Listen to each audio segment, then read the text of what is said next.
Hi, my name's Annita Gibson, and I'm super excited to be on the Online Prosperity Show with Prosper today. And I'm an empowerment strategist and a mindset coach. So, what I'm going to be sharing is, well, my journey to what brought me here to being a mindset coach, and had quite the adventures from being an actress to the casino world, being an Australasian Croupier Champion, to now inspiring and empowering others to live their best lives. So, I hope you enjoy the show.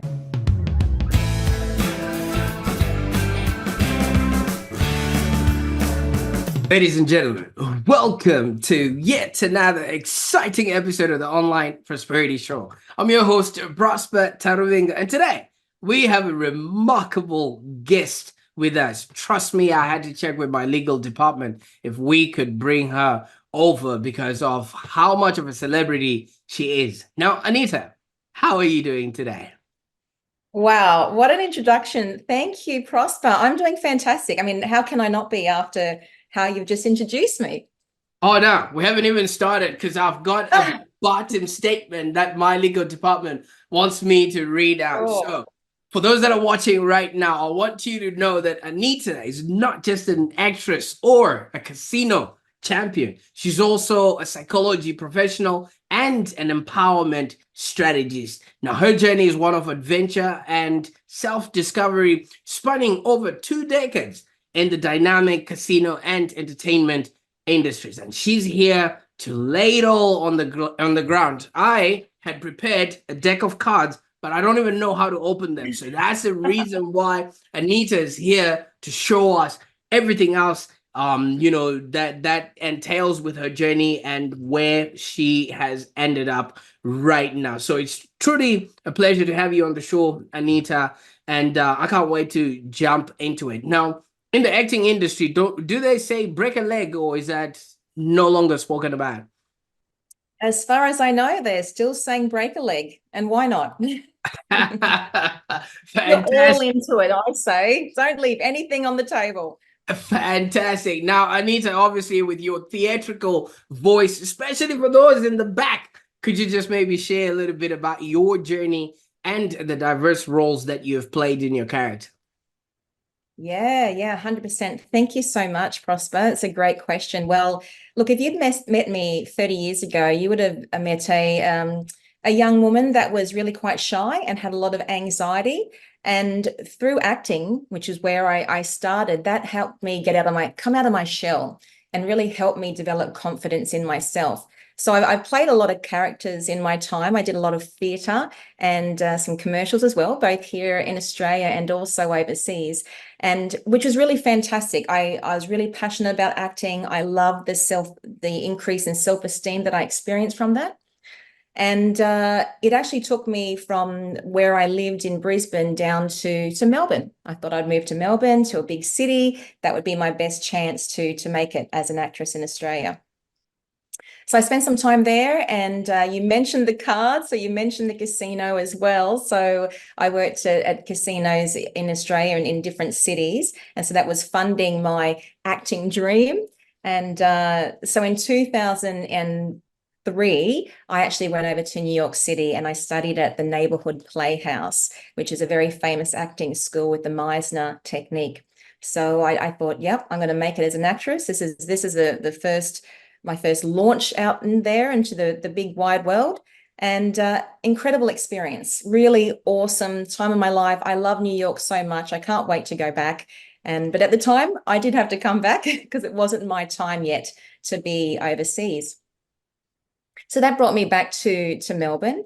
And the following year, actually, I left my work at the casino, and I went back over to the United States. So I ended up in California, and with dreams of acting.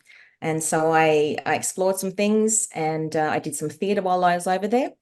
And from there, it took me up to Vancouver actually afterwards. So as visas would have it, you need to continue on. And it was when I was in Vancouver, Canada, that I met one of the most influential people of my life that really changed the trajectory of where I was headed. So at that time, I'd been studying acting for about 10 years and I loved it. Like I'd put on a costume and I was a character, and that gave me all the confidence in the world. However, away from the character as myself, I still lacked that confidence and I had that insecurity. So I met this woman, incredible woman who is a well-traveled psychotherapist, and we had a good conversation. And she was asking me all the right questions, as coaches and mentors do, to get to just really to get to the heart of matters. And what we established is, like, I wanted to step out on stage as my authentic self and really interested in psychology, interested in human dynamics and personality differences. So that led me on a different road to eventually studying psychology. And so, yeah, that was it. So that was my adventure overseas. And I really moved at that point from acting into thoughts about, I'm going to head into the psychology profession and learn all about I can about the mind, about people, how they interact, why they do the things that they do. So that's where I explored next. Absolutely. I quite like, and thank you so much for sharing that, because I quite like how you've got a central theme in whatever you're doing. It is people focused. All right. So from acting, it's theatrical, where you have to adopt a character and then project it to other people for an applause. Whereas in the casino industry, you are obviously playing mind games with those that were willing to bet on black or red. I don't even know how that works, but still, Yep. that's people involved. And then you then moved on to psychotherapy and just still more to do with people. Is that something that you had noticed before, or is it something that you've always wanted to be a people person? Yeah, thank you, Prosper. I've always been curious about people. Like I remember going back to primary school and I would create these little surveys and I would go around the schoolyard asking people, yeah, questions like, why do you think this way? And what do you look for in this person? And how do you behave in this situation? So without even knowing it, I was curious then and asking questions when I was very young. And everything that I've done has led me to the next thing and I've brought along that experience as well. So the acting enabled me to have that confidence and to speak to people, to engage. And then being in the casino industry, I've developed so many skills as well because it's very dynamic. You engage with all sorts of personalities. So as I was learning more about psychology, I had more of an understanding about these different people and types that I was meeting.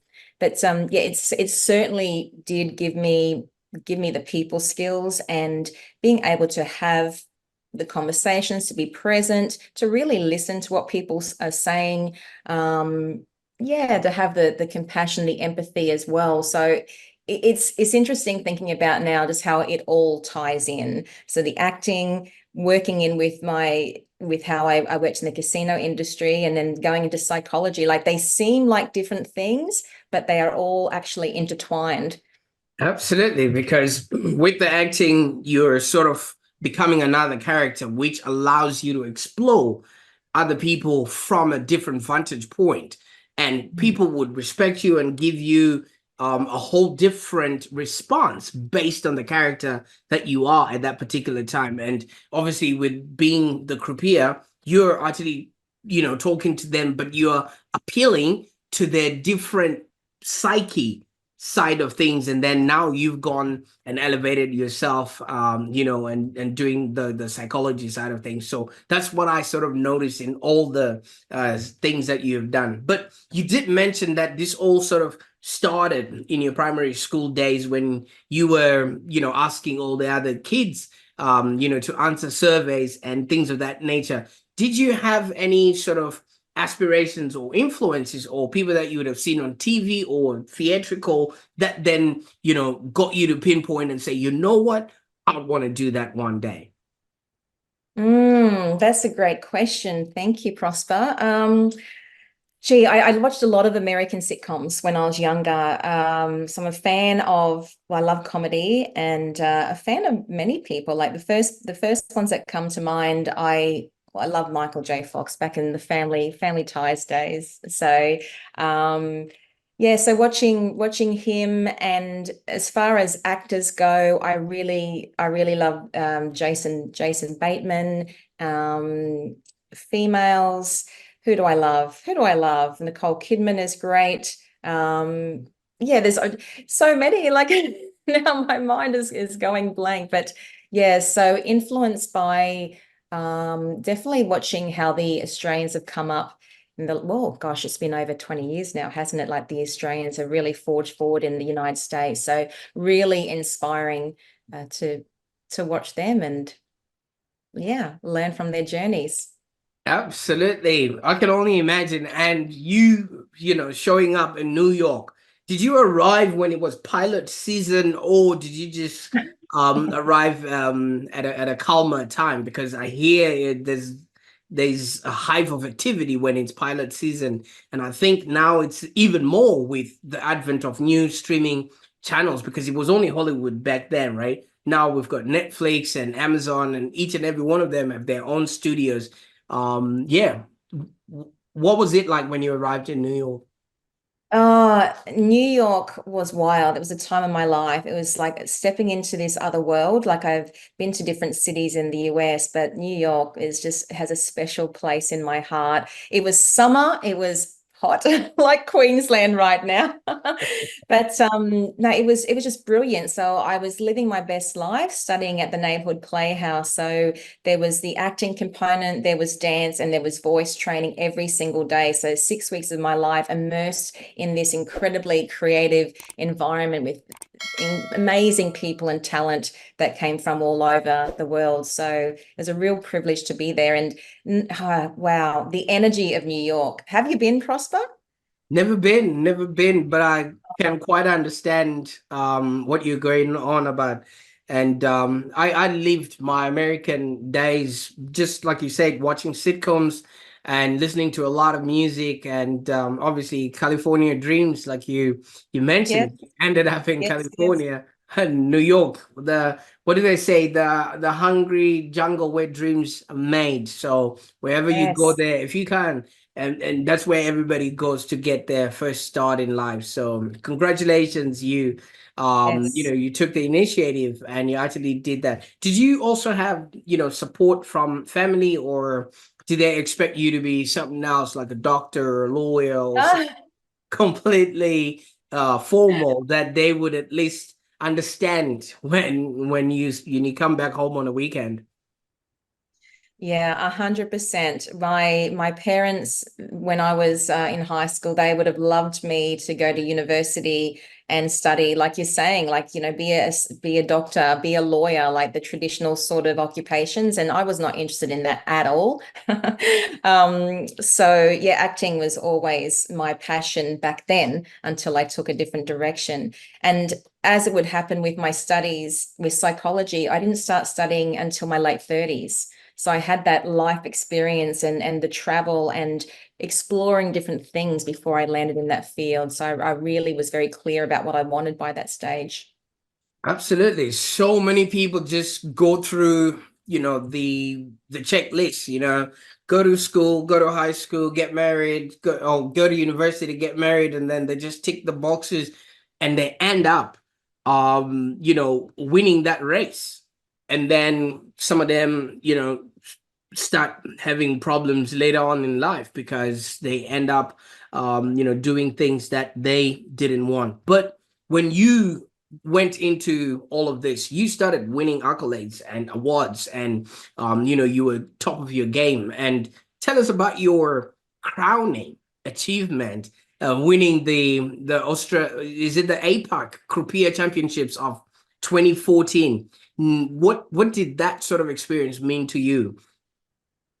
Oh, thank you so much, Prosper. Yeah, great question. It meant everything. Like I'd been in my career for some time, and yeah, for that time then I was studying university at the time, and the competition happened. So with the Australasian Croupier Championships, each casino in Australia, New Zealand, Macau, and Singapore, they have their heats and they have their best dealers compete, and then they send the 2 finalists to a grand competition. And so that's where I ended up. So like I competed inside my home casino, and then there was the big competition against all the other best dealers, Australia, New Zealand, Singapore, and Macau.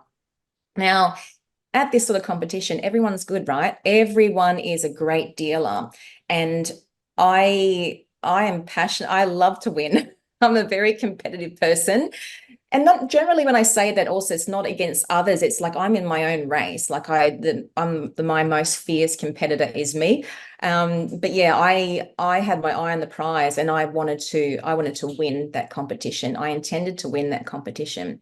So I was studying psychology. This is before I got into coaching, but I had some strategies about me. So I really prepared really well.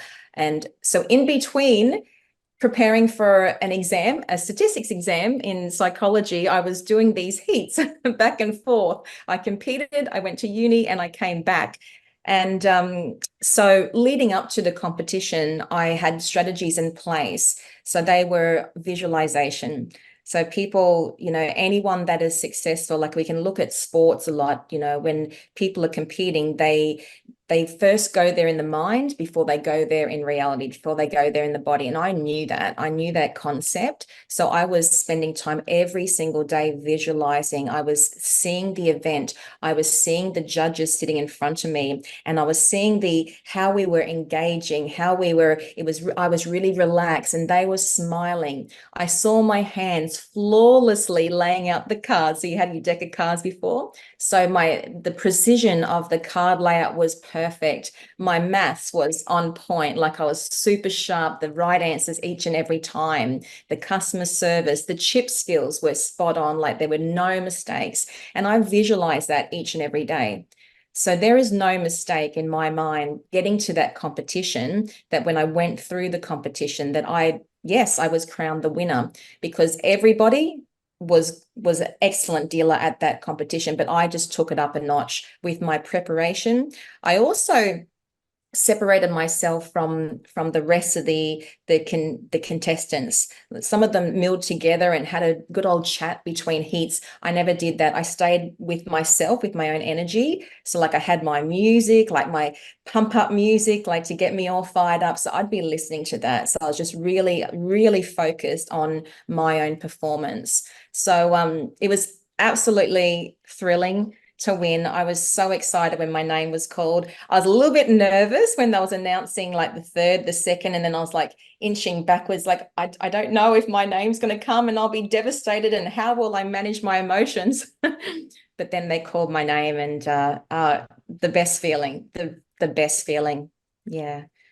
Absolutely. Well, congratulations. I'm getting started on training now. I mean, obviously, you guys can finish the conversation. I think I'm just gonna get started on learning when is the next competition? Because I think I'm already getting good at this.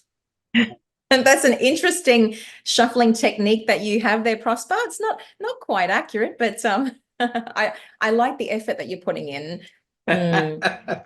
Absolutely. Well, congratulations. I mean, at the end of the day, you're absolutely right. When you can visualize yourself doing and completing, whatever activity, when you then get to do it, it's just merely a procedure. You're just running through the motions. Now you've got the real people, the real judges, but everything has already been done in your mind. Have you ever used that sort of technique elsewhere, in your acting or in your now life? Because so many people, might not understand the power of actually placing yourself, in a winning streak or in a winning position, and then just going on the particular day to just go through the motions. Yes, 100%. I use the technique a lot.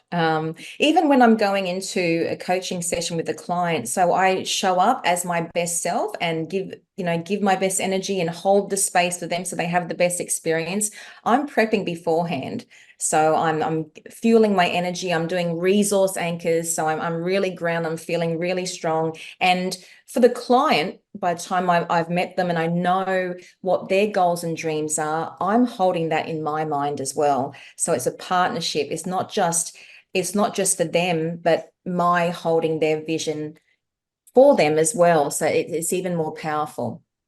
Absolutely. I just wish a lot of people knew the power of, exercises and activities like that, because not only is everyone going to have a great experience, but, you are literally respecting that person's time, and they would also reciprocate that, by, following through with anything else that you guys would have arranged on there. So you then transitioned from being, the champion of the world as a croupier there. And I mean, obviously, I think all the walls of Crown Casino have your name written on there, undisputed champion of the world. And you went on and became an empowerment strategist. Now, how did that shift come about? Is that the conversation that you had in Vancouver with that psychotherapist, or was it something that you saw the next logical step, or was that intuitive? And yeah, what actually motivated you to make that change? Yeah, great question. Thank you. Well, I think definitely in Vancouver, the seed was planted. So that's where it did begin. And for me, it was about stepping away from the actress in the costume, playing a part to, okay, I want to show up as my authentic self. Everything that I've done leading up to this, and plus psychology as well, it it gave me the skills and the experience to be able to help others, to put strategies in place, to teach them how they could go forward, how they could communicate better, how they could incorporate strategies in their life. I work a lot with emotional regulation because I've studied that as well, and yeah, just supporting other people. And what's really meaningful to me is I look at where I started, where I came from, and that shy little girl. Like I was really, when I was younger, I was really crippled with fear a lot of times, and it would hold me back from doing what I loved, that false evidence appearing real. But at the same time as having fear, I've got this duality in me that I've also been very courageous. And courage comes from taking action rather than just wishing and dreaming something would turn out, but feeling that fear and going for it anyway, really leaning into it. And so that's what I teach people now. And going from someone that had, very little confidence and insecurity and self-doubt to developing that. And it's a learnable skill. This is what I teach people. Like, I just didn't show up one day and I could talk on camera, that I could speak to people, I could be on stage. I've learned that. I've trained those skills in me over many, many, many years. So supporting others. So my mission, from what I've experienced, I really want to support other people to have the courage to be able to lean into that fear and give it a go. Whatever they're dreaming about, like, really go for it, because life is short, right? Life is not promised. We don't know when our time is up. So we've got to get on living now and make the most of our life now. And Wayne Dyer is someone that I aspire to. He's one of my heroes, and he had a saying. He said that don't die with your music still in you, and that really resonates with me. And I just think it's so heartbreaking when people are just going through the motions of their life and they're stuck in jobs or relationships that they're not fulfilled, they're not happy, and time's just ticking away because they're lacking that courage to step out and try something new. So that's where I come in, hopefully, and can inspire people and empower them with the right strategies that they can really have a plan to go after their dreams. Oh, absolutely. And I quite like that reference to Wayne Dyer, because apparently he goes on to say, I don't know if it's him, but I think it's along the same lines. The cemetery is one of the richest places in the world because so many people die with their music still inside of them, movies inside of them, and they wouldn't have known whether they were going to be an APAC croupier champion and things of that nature. That's the reason why, like I said, I'm definitely gonna make sure that I will explore that avenue And yeah, if you can stick around for a little bit and give me all your instructions, because I think this is something that I'm gonna have to go on and do. And I like how you've gone from this shy introverted person, and now you're facilitator and helping other people, where you've guided over 1,000 team members. Now, what sort of key principles do you believe has contributed to you fostering all this and the excellence that you bring about in a team? Because it's different when you're talking one-to-one, like you said, you visualize the person in front, but when it's teams, there's a different people, different motives, different goals and aspirations and things of that nature. Fantastic question. Thank you. So with the teams, I've done a lot of training with the casino games, and the dynamics there, rather than just going through learning the fundamentals, the skills that's required, I always encourage people to level up. How can you be your best self? So bringing in that flair, that dynamic, that personality. And so even though it is in a team environment, I still always encourage people to bring their best selves, but to bring their personality to the role.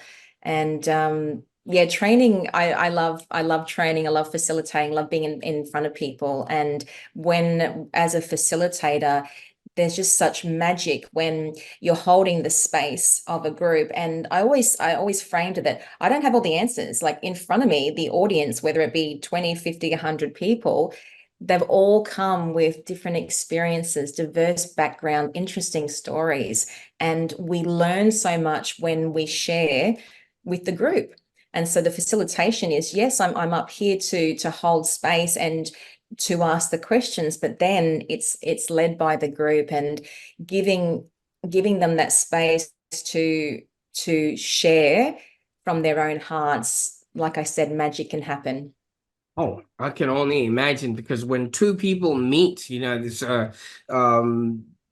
people sharing ideas, there's that osmosis happening, and what one person knows, they can impart onto the other person right there. And I can hear the growth and the calluses, in the way you speak, because you've gone on a journey. Not so many people are able to come from maybe how you started, go through the highs of winning all those championships and still wanting to learn more and improve themselves. Some people would have just torpedoed and say, you know what, that's it.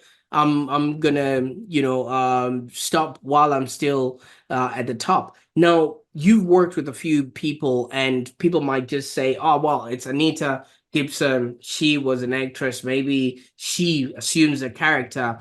Maybe you can share a specific success story of your coaching practice, where you actually witnessed some significant breakthrough or shift in somebody else. You don't necessarily have to tell us names, but you could just walk us through maybe the scenario of what was actually happening. Yes, fantastic. Well, yes, like with my clients and the program, I've got an 8-week breakthrough program, coaching program that I take them through. And when people show up on week 1, they come with all their stuff, right? And quite oftentimes, as women in particular, there's a lot of stuff. They're juggling a lot of balls, and they can be really confused about what's important. They lack that clarity. And so we really nail that down. We get clear about what's important. And I do that by specific questioning, the questions that I ask them. And then it's a process of getting rid of the clutter. What is not important? What isn't a priority? Get rid of that stuff. What can you delegate?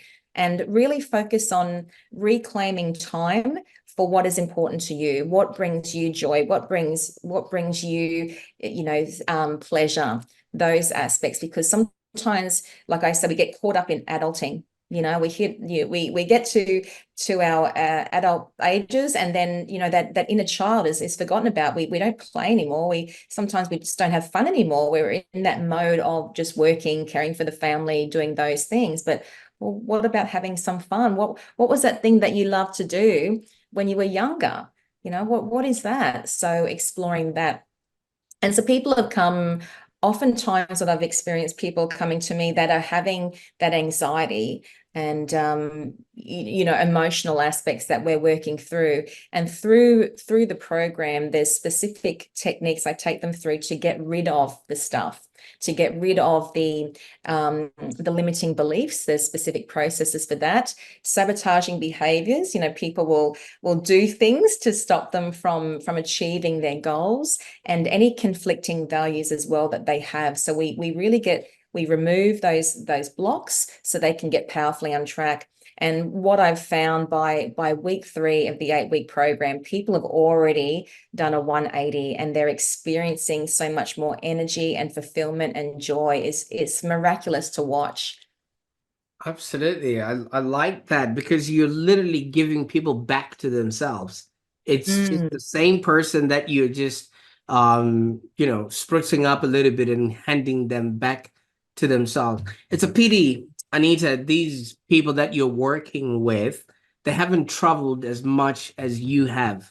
You know how when you're traveling with an airline, the more luggage you bring, the more expensive your ticket becomes. I mean, Jetstar would tell you that the flight is going to cost you $70. Then, if you go shopping and then you come in, you actually start paying first class prices while you're sitting all the way to the back near the bathrooms there. And, like you say, a lot of people don't declutter on their way out there. So what would be the best way that people can get a hold of you and maybe, start doing the Marie Kondo on things that no longer serve them? Yes, 100%. Well, they can reach out to me via email. So my email is Anita, there's 2 N's, ANNITA at AnitaGibson.com. And I'd like to invite anyone that's watching this show to a complimentary breakthrough coaching session and values track alignment, so we can really identify what people's values are and see, are they on track or are they off track? And when you're on track, your life is really fulfilled. But a lot of people find that they're not in line with their values. So I'd like to offer that complimentary session for anyone that wants to take it up, just to get in contact with me. Absolutely. I think I'll just sign up just to have a second experience of, the Anita effect. And I'll definitely then, after I'm done with the link, share it with the rest of the people in the show notes here so that they too can pick a time and have a chat with you. And thank you so much for offering that for us. Now, while you were on your way up, like you mentioned, you met this that is a psychotherapist in Vancouver, Yeah, sort of yeah. changed the trajectory of your life. You have gone on and learned from other renowned mentors, and I think one of them is Benjamin Harvey, right? That's correct. where Yes. where he is what is it, the authentic what's the name of the... Authentic connection. Yes, absolutely. Now, he's obviously played a pivotal role in your life, like you said. And shout out to Benj if you're watching this now. How did his influence sort of impact your trajectory? And what sort of key lessons did you learn from him? Oh, what haven't I learned? The man is absolutely incredible, and I'm so grateful to enter the sphere of everything authentic education, because again, a massive milestone in my life when I came across authentic education, it really did change my world. So going back to 2021, when I was first introduced to them, and I went along to a free day of education and learning, and I'm passionate about learning, continuous learning, as you were talking about before. I just gobble that up. And just one day with this man, like, wow. I need to learn more. So it was from there that I've started investing in myself in a big way, and I did my accelerated coaching certification. So I'm an international certified results coach through going through authentic education. And it's interesting because going back to that confidence piece of when I was younger and lacking confidence, I'd also had a fear of, this is off topic a bit, but it's all come together. I had a fear of the telephone all my life. I just didn't like speaking on the telephone. It didn't matter who it was to, family, friends. I would do it, but it was uncomfortable. And so I went through the coaching program and went through all the processes myself. Because first of all, you need to be able to coach yourself before you can possibly coach others. And so, yeah, following the techniques and removing the stuff, breaking through those limiting beliefs, the self-sabotaging behaviors, and I did it. Like I took action. So I was able to then pick up the phone and now I can easily, it just seems so crazy because like people might think, well, it's just a telephone. Like, what's the big deal? It was a big deal. And it stopped me for a very long time.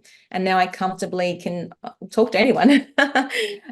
Just pick up the phone and have a phone conversation. So that was a breakthrough moment for me. But just everything, watching and learning from Ben. He's, as the company Authentic Education, he is truly authentic, is truly the real deal. And I just think that's what I aspire to be, and everything that he's done in his own journey, and he's had quite the journey himself. So it's been life-changing for me being part of that community. Absolutely, absolutely. And kudos to you for, having gone past that fear. I liked how you explained fear as false evidence appearing real. And I didn't know about this telephone thing, because then I would have just rang you first to confirm about this call, and then see how you would have responded to that. But it's something else, and especially in the world and in the sort of field that you now live in, you definitely need to be on your phone, either talking to suppliers or talking to your clients, and things of that nature. So I think that is, one of those things that some people might be going through stuff and they don't quite understand that there's certain things that is actually stopping them from moving ahead. So kudos to you for having gone through that. Now, obviously, you've grown your business now, and it's exciting to see what it is that you are, helping other people with. Now, you mentioned that 8-week coaching program that you take people through. What are some of the challenges that individuals are sort of facing, in sort of maybe resetting their mindset, and how are you helping them overcome these challenges? Because as you would understand, fish do not see the water that they swim in, and neither can people see the air that they breathe. So some people might just be thinking, yeah, she'll be all right, mate. But it's usually when certain things start boiling up too much that the whole thing explodes. So what can people start noticing in order to actually start reaching out to you before it's too late? Yeah, thank you. Now, I think the thing is people really need to align with their values-driven vision, and they may not understand what that is. And so that's where I come in to explain it. But understanding your values, what's truly important to you. And when I speak about values, I'm not speaking about truth, integrity, honesty. I'm speaking about, what is it that you love to talk about? What are those subjects? You go to a party and you can't help but share. What are those topics that you love to research that's not part of your job but just fascinates you? So this is where we find the values. And then you use that to determine, well, the vision. What is the big vision that you have in life? Now, I think a lot of people, when I spoke about earlier, playing small, people play small. People create goals out of logic. And so that might look like, if they're in a job right now, for example, maybe they're a manager. So their goal might be to be a senior manager. So it's from logic. It's not really what lights up their soul. It's not a heart-driven vision. It's just thinking what's expected of them. So what I encourage people to do is, if you removed all limitations, if you just allow yourself to dream, okay, there was no limits. You had all the money, the skills, the talent. There was nothing holding you back.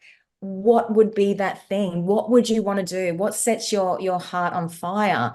That's what you go for. It's like the expression, aim for the moon, and if you miss it, you land amongst the stars. But you know what? If you just aim for across the road, you're going to be terribly disappointed. So it starts with that, like really getting clear. And a lot of people, I find when I'm speaking to them, I'll ask, like, what do you dream about? Like, what's your vision? What do you imagine your best life could look like? I don't have an answer because they haven't allowed themselves to dream, to explore, to think. They've been caught up in that adulting for who knows how many years, going through the day-to-day routine that they've let go of that. So first of all, we recover that. We really get them to tap into what is their at their heart, what's their core heart's desires. Then through the process, like I say, everyone's got stuff. If you're a human being, you've got stuff. And so whether that be it's limitations where, we think we're not good enough, we're not worthy, we're an imposter, whatever it might be, everybody's got it. So going through techniques that powerfully remove those limiting beliefs. And you could be in therapy for years and not make progress. But these processes are very powerful, so you can clear them out very quickly. So you like removing the blocks that are getting in your own way. And the other key with coaching, so you've got your vision, you remove the limiting beliefs and the resistance, and then you've got to have the heart-centered habits. So you have the goal as a starting point, but then you bring it back to, well, what's the very next step? And habits need to be something that you care about. That's the heart-centered piece. So rather than thinking, oh, I want to get fit, so I'll go to the gym. I don't want to go to the gym. I hate the gym, but I'll go to the gym. No, that's the worst thing you can do. What sort of activity would you enjoy doing that gets your body moving? That's what you've got to tap into and start small. I don't know if you've read the book Atomic Habits, but yeah. Yeah. Awesome. So you start, it's all about consistency. It's knowing specifically, okay, when am I doing it? Where am I doing it? What time of day am I doing it? And start small, but creating that consistent habit day by day. So if that, for example, someone wants to lose weight or get fitter, but they haven't exercised in a very long time, the first step might be putting on the running shoes, putting on the alarm, the running shoes, and heading out the door. And that's one action, not planning to, okay, I'm going to run 10 kilometers today. That's crazy. So, but just keeping that consistent habit. So that's the heart-centered habits piece. And then lastly is the accountability. So it's the coach. So the coach that partners with the client. And like I said, I hold the vision as much as the client does. And it's that support for success. Because people could have all the best intentions in the world. They have their goals, they have their intentions, and they think they can do it. But without an accountability person, they will stumble and fall at some point. It's going to get hard. They're going to hit a brick wall and let their dreams go. So that's the last piece of the puzzle. Fantastic. And wow, this has just turned into a masterclass of really, really impacting your trajectory, because so many so many people, especially this time of the year, they have their resolutions out, and they're all happy to get started and everything else. But when at the end of the month, everybody's already back to where they started, and nothing ever gets done. And I quite like the statement that you mentioned, how so many people have these goals, but these goals are so minuscule that they actually hit those goals.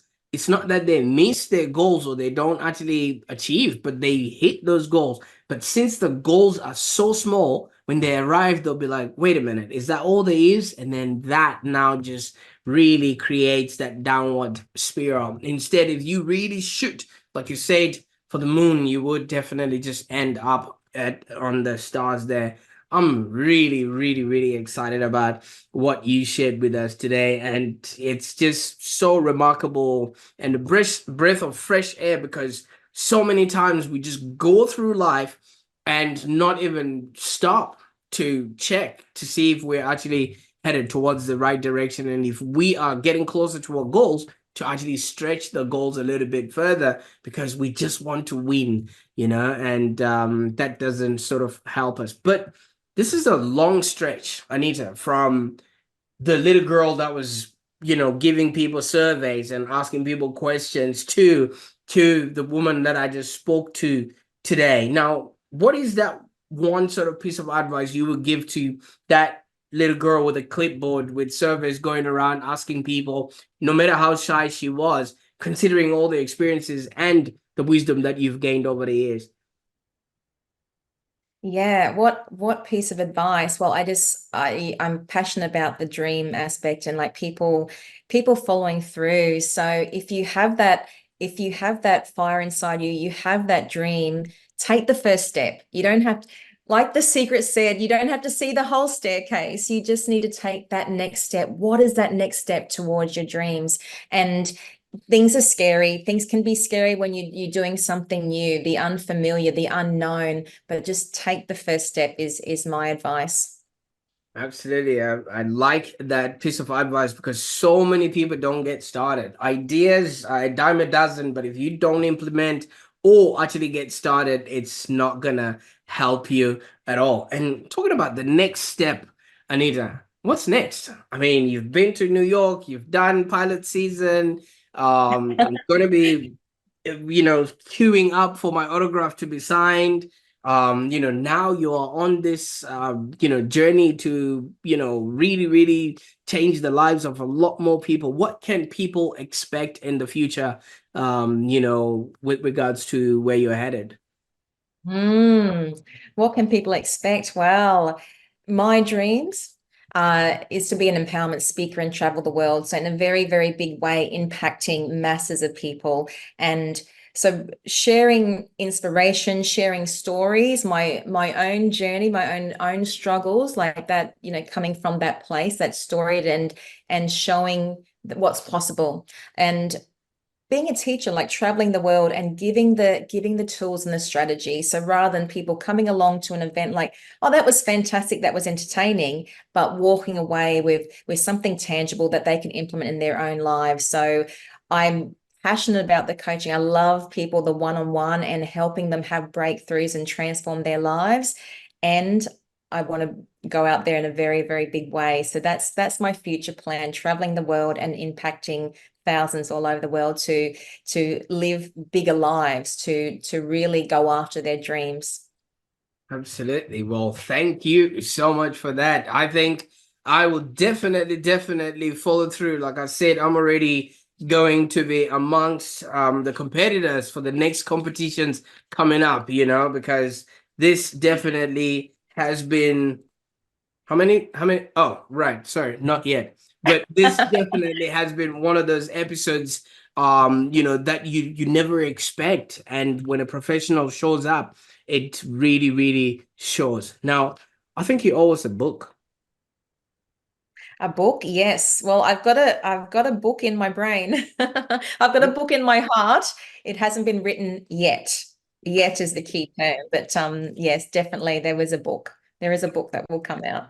Absolutely, because your life story and your experience have so much value for people that want to, follow in your footsteps. And if obviously success leaves clues, and I think you'd be the right person to show us the way, and also maybe some casino secrets. So when I hit the Las Vegas Strip there, I just want to be pretending like I don't know what I'm doing, and then I can just be looking at their sleight of hand, and then just making sure that everything is a hunky dory. Well, that concludes a very insightful conversation with you, Anita, there. A transformative force, especially in the personal and professional development sphere. Thank you so much for allowing us to embark on this journey with you and relive your glory days, and congratulations on all the accolades. And I can't wait, like you said, to have you back on the show when we celebrate the launch of your book, because your strategy, your wisdom, and everything else along the line, yes, it might sound like it's very authentic to yourself, but it does have so much that a lot of people can learn from. So thank you once again. Oh, thank you, Prosper. It's been an absolute thrill to be speaking to you, and thank you for this opportunity. And I would love to come back. Absolutely. We'll hold you to that. Now, if you, our viewers, want to learn more about Annita and her empowering coaching programs, be sure to check out the details in the show notes. I will definitely put those links in there because she's given us access to her, which I don't think a lot of people usually do. So thank you so much for that generosity. And to thank her for that, I encourage you to subscribe to the show, just so that you do not miss out on any of these enlightening episodes, because you never know what you may find. Until next time, stay prosperous and keep chasing those dreams. Bye for now.